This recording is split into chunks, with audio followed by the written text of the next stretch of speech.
Hello, hello, hello, hello. Welcome, folks. Thank you for sticking around for a little live Q&A with our filmmakers of the night. I'll introduce myself, and then I'll give them all a chance to say hello. Thank you, Keith, for noticing that I look as spiffy as I have looked probably in 8 months. Hello, Morgan. Hello, folks in the chat. So my name is Ben Strack, and I am the teacher for the production side of the cinema entertainment immersion group as we're collaborating through making these 6 short films. And I was doing the math earlier today, over 50, I think, students between the writers and the production folks and the actors and the sound crew and everyone involved. There's I think just a hair over 50 folks involved in making these production happen. So I have a small group right now of our directors and producers and cinematographers, and we can welcome them all in here. So you can all say hello, folks. Can we go around the room just a little bit, and people can go ahead and introduce themselves. Maybe we can go in film order. So I believe that would be me first then, right? That would be, yes. Hi, I'm Olivia. I directed Radio Silence. I am a senior TCOM video production major. Yeah, anything else, Ben, that we should be saying?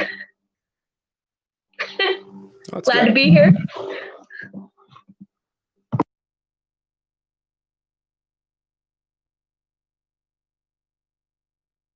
Who's next? I don't remember.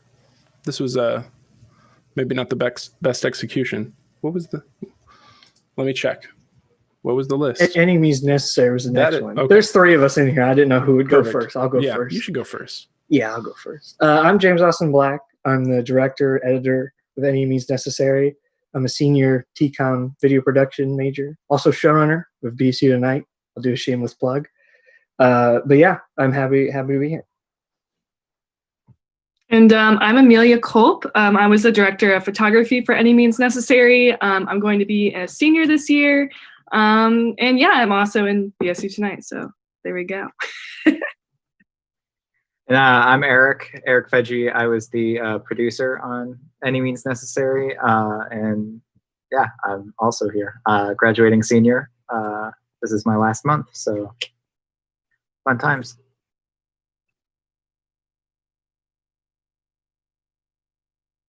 And what was our next film? Up next was, I think, Katie. A Measure of Conscience? Yeah, I think that's you, Katie. Hi, my name's Katie Hubler. I am a senior video production major, and I produced A Measure of Conscience alongside my friends Morgan O'Connor and Brooke Wellington. Very cool. And then I think Sam is up next. Yeah, hi, my name is Samantha Deese, or Sam. I'm a senior video production focus and TCOM major. And this is my last month here as well. So I will be gone in a few weeks. Very cool. And next would be Sarah. Yes, my name is Sarah Perez. I produced Picto Chat along with Paul Novosel and Hunter Schaefer, who sadly couldn't make it. So I'm a junior TCOM major focusing in video production. Very cool. And last but not least, Jack. Hello, coming to you live from my childhood bedroom. I'm Jack Hendrick, director of The Hero, alongside Aaron Kaihara, who produced this, and Duncan Clem, who was my cinematographer. Fantastic. So if people want to go ahead and throw out some questions for our creators here in the chat, I'll go through and highlight some for folks, and we'll get to them. I'm going to ask the first question, which is sort of for everyone. So I want you to think about this a little bit. I'm curious of what was your biggest oh no moment within making your films? And what was your biggest oh wow moment? And maybe you only had one or the other, maybe you had both. I doubt you had neither. So what was the moment in production you went, oh wow, this is actually, we can make something cool? And what was your moment where you went, oh no, I do not know how we get past this? Who wants to start?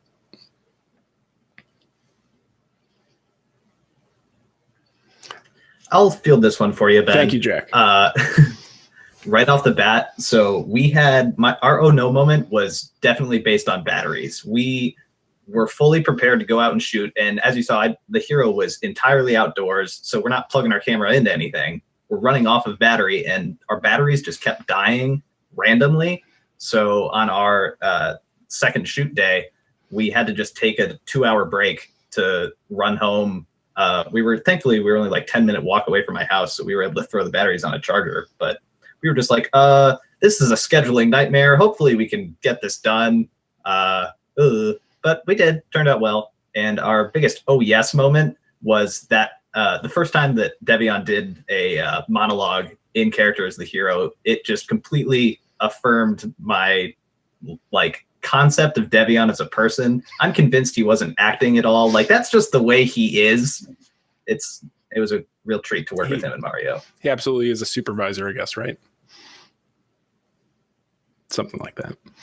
Kind of going off the whole batteries, this was almost an oh no. We filmed for a long time the first day, and that was all outside with the car scene. And we literally, both the audio and the video camera ran out of battery at the exact same time at the very end of the shoot. So that was kind of moment, because we would have been screwed if we did not have those. But an oh wow moment. Jackson, our director of photography, came up with a lot of really creative ways of filming. There was a moment where he was literally sitting on top of the car, filming downwards as they pushed. And then one of our audio guys was in the trunk with the logs attached outside. And then he came up with a really long shot that was just beautiful. So it was just kind of those moments where we're like, oh my gosh, this is turning into something great.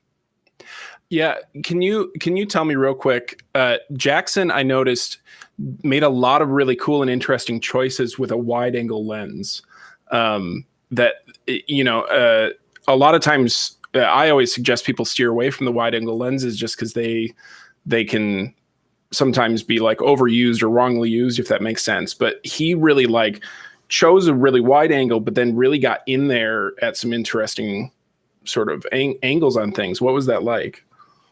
I don't really know what his process was on that. I don't think I really asked him. I know that a couple of the close-ups were me, kind of coming. I think the close-up of the water bottle was me. I don't think I realized how wide of a lens he was using until afterwards.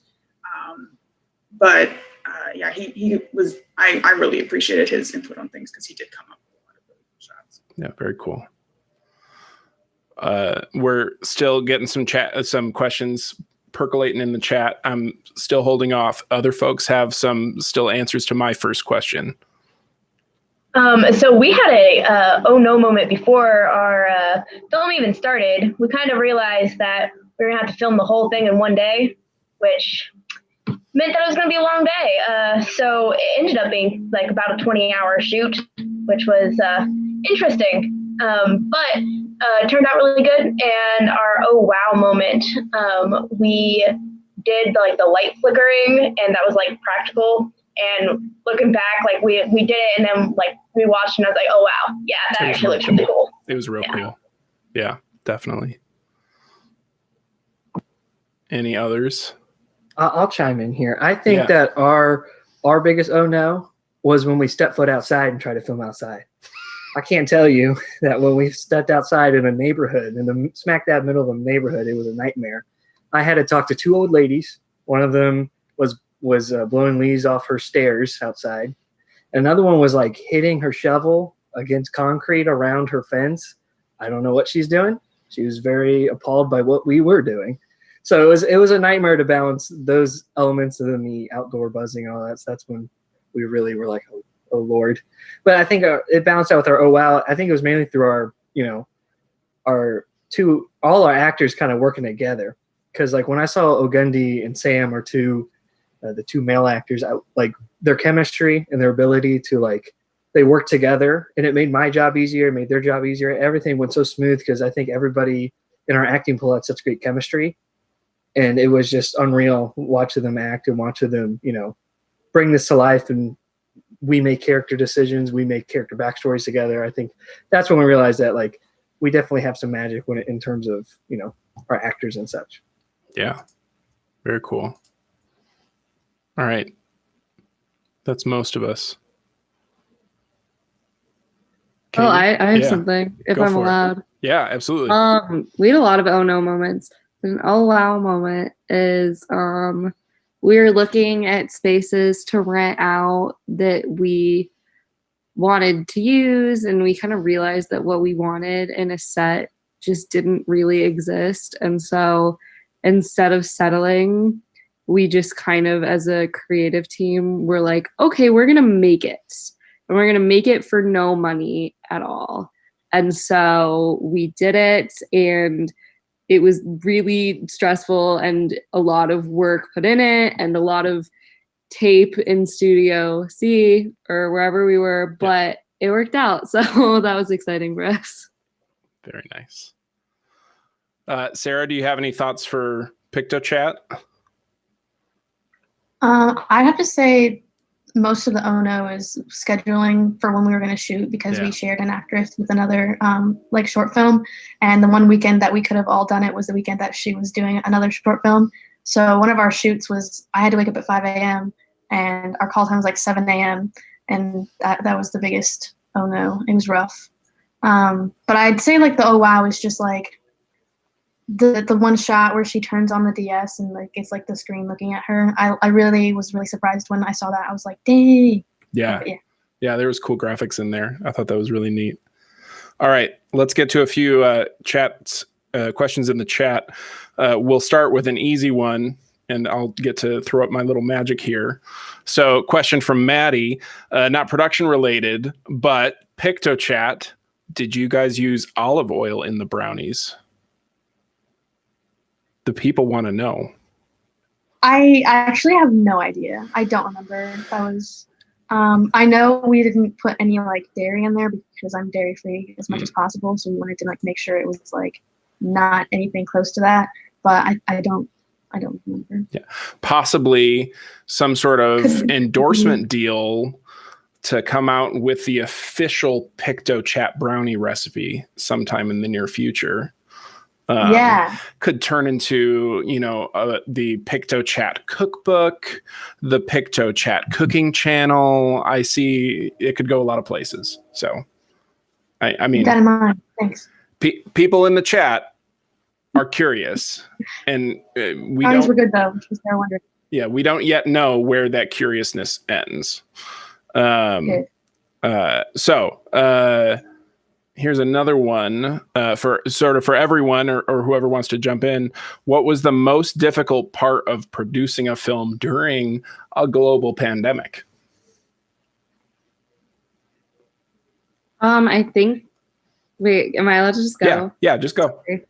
I think for a while, like, especially within the first like month and a half of school, it was just like a lot of like, well, why are we, like, is this even going to happen? Like, why are we doing, like, so it was like the looming, like, what's the point of doing this if it's not going to happen? So that was a big thing, but it happened, so. That's true. I would say that coordinating everything kind of like entirely remotely was really difficult, especially because like I had never really produced something before, so like I was kind of so like trying to figure out locations and like getting the crew all on the same page and all the time just kind of making sure that everything was coherent and in order. That was definitely a challenge, but I think we pulled it off. So yeah, very cool. Olivia? So on set for us actually was really interesting because we took a lot of steps to make sure that the actors had as little contact with each other and with us as possible. So we did not have a single shot with any of them together. So we shot it all with like one actor, camera on the tripod, as like 6 feet away from them. It was just really interesting planning that out on set and making it so like thinking ahead to the edit, oh, how is this going to look once it's cut together, where it's not going to look weird, if that makes sense. So that was definitely a challenge, but made me think a little bit more creatively, which I appreciated. So. Yeah, and I will say it's actually, I think knowing how you did the production, it's fascinating to watch in there and know that two people were never in the same room, because you 100% believe that they are in the same room. It is a huge, it speaks very well to our ability as filmmakers to trick people, sort of a deal. Yeah, and our actors did a great job working off of no one. Yeah. So that was good on their part too. Well, because that's exactly the whole thing that like Ian McKellen made the Hobbit films and was like, I'm acting in a room by myself. I hate this. I want to quit acting. So we don't want our current TCOM or the theater students to want to quit acting like that. So a question maybe for Katie here, for Measure of Conscience, what was it like? How did you feel working with actors that had to portray people being mentally and physically sort of controlled by doctors? You know, how did you guys approach sort of really getting, I think probably helping the actors into that mind space? Because it does feel very sort of Big Brother-y, ominous. That's a really good question. They worked really closely with our director on that sort of stuff. Since I produced, I was a little bit more hands off on that sort of thing. But I think we were really lucky in a sense that like our actors had a ton of comfort with each other right off the bat. And so a lot of that sort of things that would be uncomfortable or like just complicated for them, it was a little bit easier. It would be a great question for our director. I know she worked really hard on their whole situation. So yeah, I figured she would probably speak to that better, but it is still good to you are the next closest person sort of to that. So it's thank you for your thoughts on how that worked. So I'm going to take the next two more questions and a little bit combine them for folks. The first is, if you had unlimited resources, what is the one thing you would add to the film, from Lewis? And the second from our assistant department chair. So guys, think about what you're saying here. Okay. What would you do differently knowing what you know now that you are finished? So what would you do differently? And then also, what would you differently? What's the one thing you would change if resources weren't a problem? This answer is incredibly easy for me. Immediately, I would just change that ending frame to Supervisor will return and make the hero 2. I'm really proud of what we all did for this first film, and I think we would want to experiment with more of like a visual comic book style, whether it would be remaking this or doing something different, telling a bit more of a different story, but with our same characters, some kind of twist. I think it'd be fun to actually just recast Debian and Mario and do the whole thing again, just different experiments to encourage us all to grow. I will just briefly throw out there, Maddie says make a sequel, coward. So take that as you will. Other thoughts? What would you do differently? And what would you do differently if you didn't have a resource limit? For resources, if we had unlimited resources, I would definitely get a quality body dummy. What we had was like it was good enough, and our audio guys, I think, were the ones who actually had that for us. His arms were like full of like toilet paper rolls. It was terrifying to look at without clothes on. It was quite the object. So I would definitely get a body, like a dummy that looks more realistic, because we had to really hide as much as we could. And even in the scene where they're dragging it into the apartment, you can definitely see like just how fake that really is. I think that's comical in a way, but I would like to have an actual dummy. Yeah. And someday for your DVD Blu-ray release, there'll be behind the scenes stuff where you chuck the dummy out of the building at the end. I know that footage exists. We actually did that. I don't know if you've seen that clip, but I saw it. But at the wrap of the second day, people have to buy the DVD to see it, though. Is what I'm saying. At the wrap of the second day, we threw the dummy out of the top floor of the apartment building. At the wrap of it's solid. It flew pretty much like you expected it to, basically. Yeah. And it hit the ground beautifully. It was great. It was very nice. Was audio rolling when you did that? They weren't rolling, but you can hear the sound pretty. Yeah, missed opportunity. Like that would be great opportunity for their sound effect library. Just saying. Didn't think of that one. Missed opportunity. That's okay. Maybe that's what you'd do if you did the whole thing over again. No, probably not. Other thoughts? I think the resource that everyone that was a part of Any Means Necessary would want is time. Yeah. Which I think everybody here would want more time.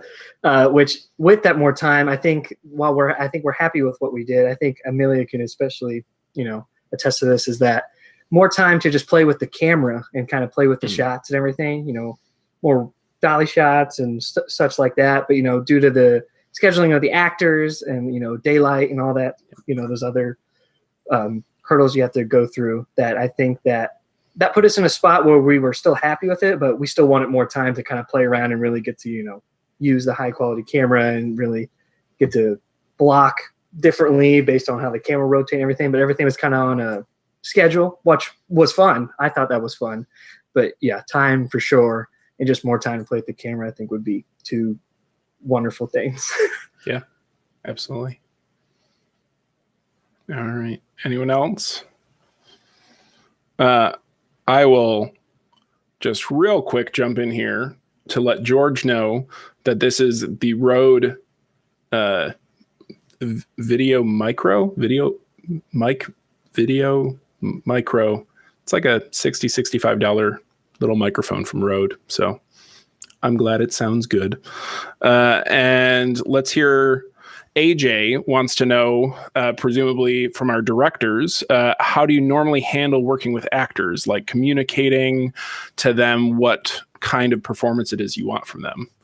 And this is literally what I taught you in the beginning of the semester, so maybe this is your final exam.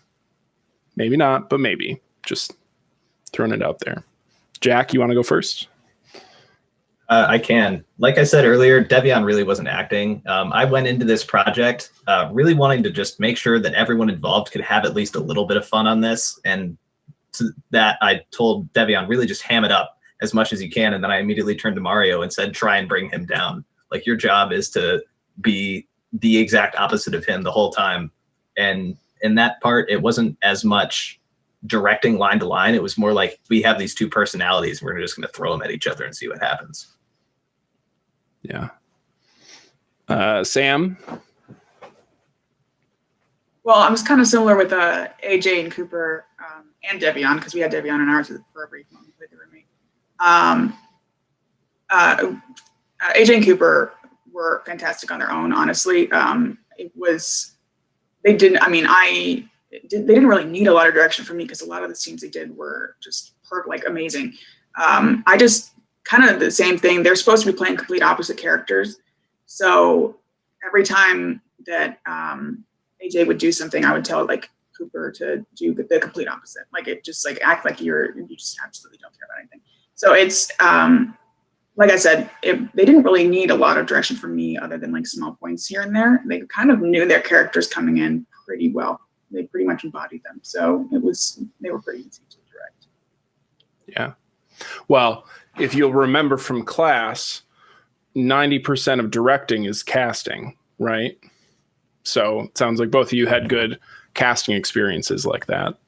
Austin.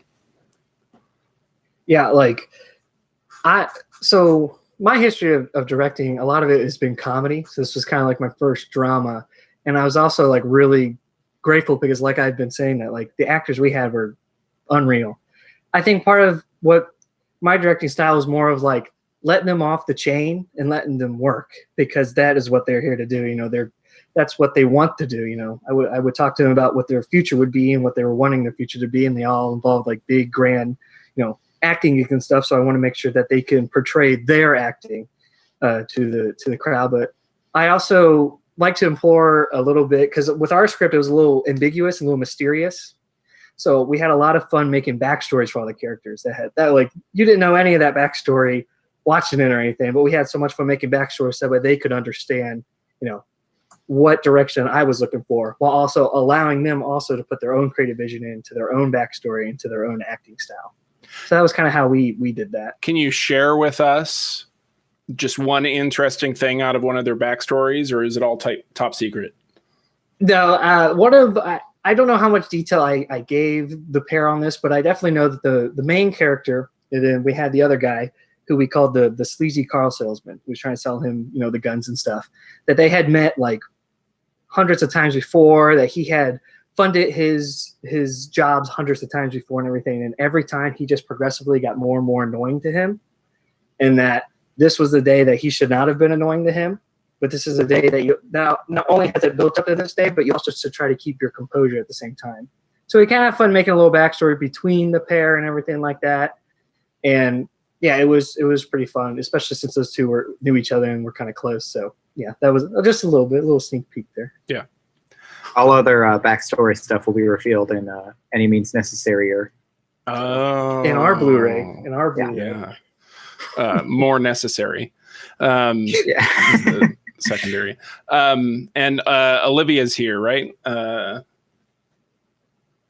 Yeah, so I did a lot of kind of like asking them to put themselves in different like situations and like, oh, imagine this or imagine that. And like, I think that was my go-to in trying to get a certain reaction out of them. I worked with Maya the most, and definitely like, because we did all of her stuff at the end of the day, so everyone was very tired, which I actually think helped in the end for her, but she definitely had to put herself in kind of an emotional situation and let herself kind of be vulnerable. So it was really fun, like working with her, getting that, especially with those close-ups, getting that reaction out of her. Yeah. What I was gonna say, because those close-ups, she is like physically arrested, right? Like, yes. it feels very intense, and she's almost only giving essentially eye performance in those close-ups. She did an incredible job. Yeah, it's really cool. And then we're missing both Paul and Morgan, our other two directors. And I don't know if their producers want to speak on their behalf or not. It's okay if not. Okay. We did have a new question from some guy named Jack. I will just casually leave, like, oh man, that picture doesn't look like anyone else we've seen recently, but this anonymous Jack person did want to know, there he is, for any means necessary, what made you go so with all the handheld sort of visual style? It's very distinct, I think, in the handheld movement of the film. Yeah, I can get into that. Yeah. So I just wanted it to be very raw. Like, it wanted to make the audience feel like, you know, they were really a part of it. And I got a lot of inspiration actually from, I don't know if you guys have seen Breaking Bad, like season 5, that kind of feel where they really like to play around with handheld shots and how, you know, in Breaking Bad, Walter White is hiding so much from his wife, and she's also like in the bed, and there's a certain scene that I got a lot of inspiration from. It was definitely interesting with the handheld sometimes. There was the shot where he had just got punched. I was in the back literally doing a crunch, and I was telling Austin I can only hold this for 1 or 2 more takes because I was starting to shake actually.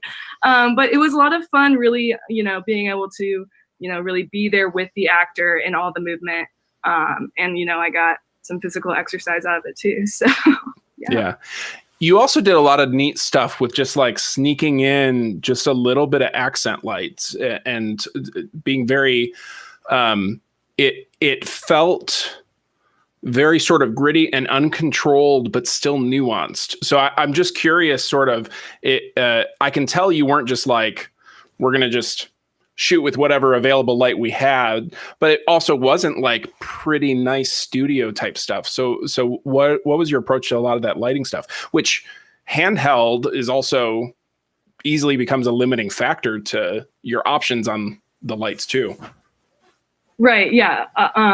So we really honestly just used Felix lights, just because that's just what I know, and I didn't want to stretch it because it's my first time being director of photography, so I just wanted to play with what I already kind of knew. And the camera I was using was already, as you know, Ben, new for me, so I was like, this is enough for me. I'm just gonna so, first of all, the house that we use is actually called The Grape. And that is because it is on Gilbert Street, so it's like Gilbert eats the grape or whatever. But the way the lighting's played out with like that last shot where it like hits his eye in that certain way, and when in the beginning shot as well when he's going up the stairs. So that house, they have like a stairway that goes up on the side, and then they have this little like fenced area, and so the light like hit through there perfectly because it made all those jagged edges and points exactly how we wanted it. And another fun little fact is that all the inside shots were actually shot at nighttime. So when you see like those lights coming out of the windows, that's actually just Felix lights either outside with the help of Eric and Austin. That was kind of a whole thing. We had them like standing out there with the lights and everything. And then, but yeah, we really just used Felix lights. And I honestly just kind of played with it as we were going along. I know for a fact in the scenes with Bev and Masters, when they were in the bedroom, or Martin, we wanted it to be cooler lighting to have that like, sick feel for sure. And then the lighting with the fight scene, that was just, we didn't even have to really do anything for that. We had one Felix light behind me for one of the shots, but other than that, we loved the orange tint that the house already provided. So really it was just playing with what we already knew and also utilizing what the house was giving us with the lighting. So. Very cool. Thank you. Well, if you don't mind me saying, I want to tell a story about Amelia that was incredible. The very opening shot, we have the main character like walking up the stairs, was the most octopus shot we've ever done. And I call it the octopus shot because we had the audio hooked up to the camera. The cable to that was not long enough, so I was holding like a outlet boat where like there's a bunch of outlets, plugged it in there, and all three of us, including the main actor, were like weaving in and out of each other, going up the skinny stairwell, and then we would all like, I would end like this, and then we'd come back down and we'd do it again. So when we say it was handheld, everything was handheld. Amelia did not ever stop doing handheld no matter what happened. So nice. Big props to Amelia for going through that. All right. And the chat has kind of gone quiet. So I am going to ask us one last question for the evening at this point, which is very simply, what was your favorite part of the semester? I mean, the class was sort of a film and the film was sort of a class, but obviously the whole experience was a lot more than just making a simple film, right? And I think you guys really get that, I think, to a strong degree at this point, based on everything I've seen out of you guys, which is all been great. So I'm sort of curious, out of everyone, sort of what was your greatest part of the semester? So for me, I think it was definitely working across the disciplines, and like that was the first time I've ever got to do that with like the actors from the acting department, and then having contact with the writer and then having the audio class working with us, all that communication, especially during COVID when all of it was remote, was really interesting, and I think just a great experience getting to work on that kind of communication and collaboration. I can go next. I just liked the filming aspect of it. I liked being on set. We all just kind of worked together like we'd been working together for like ever, and it kind of just flowed naturally. The actors were fantastic. They were so patient with us because most of the time we were getting things set up and they were just sitting there waiting for us to do that. Shout out to Devion, by the way. We called him in kind of last minute to play the roommate because we had no one to do so, and he had been working until 3 a.m. and got up at like 6 to come and be in our. And he was just as enthusiastic as he would have been at any time, and we had to like force him to leave because we were like, he's like, "Are you sure? Are you sure you're done?" I'm like, "Yes, Devion, get out. You need to go sleep or something." But I mean, everyone was just fantastic. I mean, we all worked together. My producer was just like, he was fantastic. He made sure everyone was like fine with everything. Everything was set up, and he had everything ready for us to go. Jackson was ready. I mean, it was just a well-oiled machine, is what I think is. Nice, good.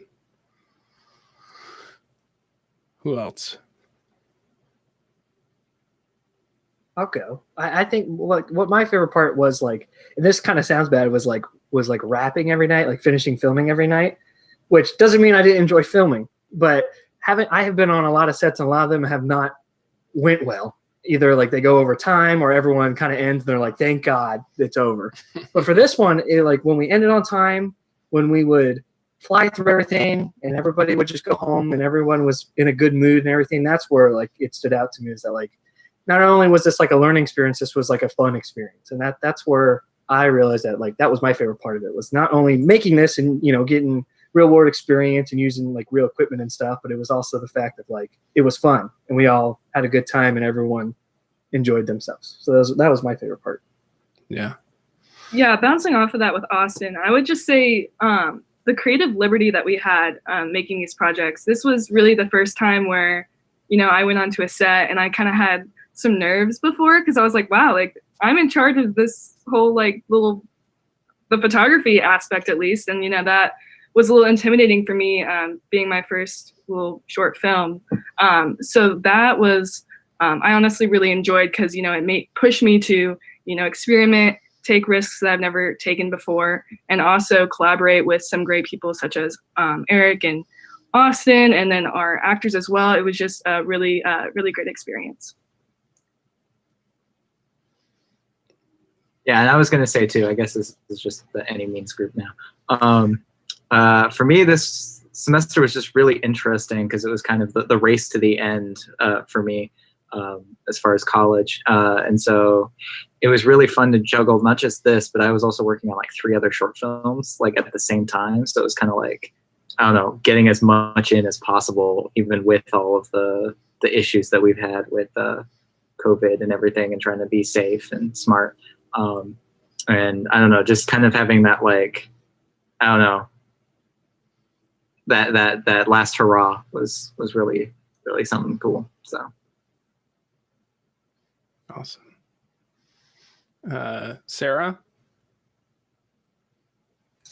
I'm really just kind of gonna say what everyone was similarly saying, is like just getting the experience and being on set. I also kind of really liked the process. I'm not usually one for process. I really just like the end product, but it was really fun to like schedule all the meetings and get everyone like, just, I don't know, just the whole process of doing it was really fun too. And I really enjoyed it as well. Getting to know all the actors and everything as well was really nice. Very cool. Katie? Something that I really enjoyed was like the delegation of roles, because I feel like since like being a TCOM major, you kind of like have to just do everything for class, which is fine, but it was kind of nice showing up to set and being like, okay, like I have everything that I need to have done, and this is what I'm in charge of. So that was something that was really fun. All right. Jack already spoke, right? I feel like Jack spoke. No, I've been kind of speechless, actually. Oh. I'm still thinking about this. A real tough nut to crack, this one. I think I've heard it been said around Ball State. I don't even know by who, but I've heard it said that like you shouldn't really be friends with the people that you're working with, or like it's tough to be friends with the people you're making movies with in like the professional world. But I can't imagine why you would want to go on a set and not have like the feeling that we had with these, from what it sounds like. Like we are all like friends making movies, and like that's the dream. I mean, the argument, I will say on behalf of your teachers, is always that just because someone is your friend does not make them a trusty coworker. But I think the opposite of that you are learning through this experience is that some of the best friends you will ever make also may be coworkers. So I think we're talking about a Venn diagram here. And that doesn't mean never work with your friends, but it means you need to work with your friends who you can trust and are responsible. Turn this into a learning experience, Ben. I mean, there's no educational value in making movies. And now I have no words to respond to that. And that is what you get. Thank you, Ben, so much for helping facilitate this whole class. That has been a real load off of my back as someone who was directing. It was genuinely a pleasure to work with everyone involved in this. So shout out to all the other directors, directors of photography and producers, all the actors and audio people. Met a lot of cool people through this. So yeah, that was neat. It was really a great semester, and I think I will just say it. I think Katie said this at the beginning, that like at the beginning of the semester, we had no idea like if these movies were going to be made, or like if we even could make some good movies, sort of a deal. And I think tonight is a huge testament to the fact that you guys went out there in the middle of a global pandemic and made some good movies. So congrats to you all. So it's more than exceeded my sort of hopes and expectations for my students this semester, and that means a lot. Eric, you mentioned, are you graduating this winter? Yes. Yeah. Are multiple of you graduating this winter? Me too. Sam too, man. Yeah. Well, hopefully COVID isn't really a good way to wrap up college, but hopefully this production, this class was a little bit of a parting gift. It was a good send off. That's a better way to put that. Thank you. Yeah, good send off to what otherwise would have been a very awkward end of your college career. So very cool.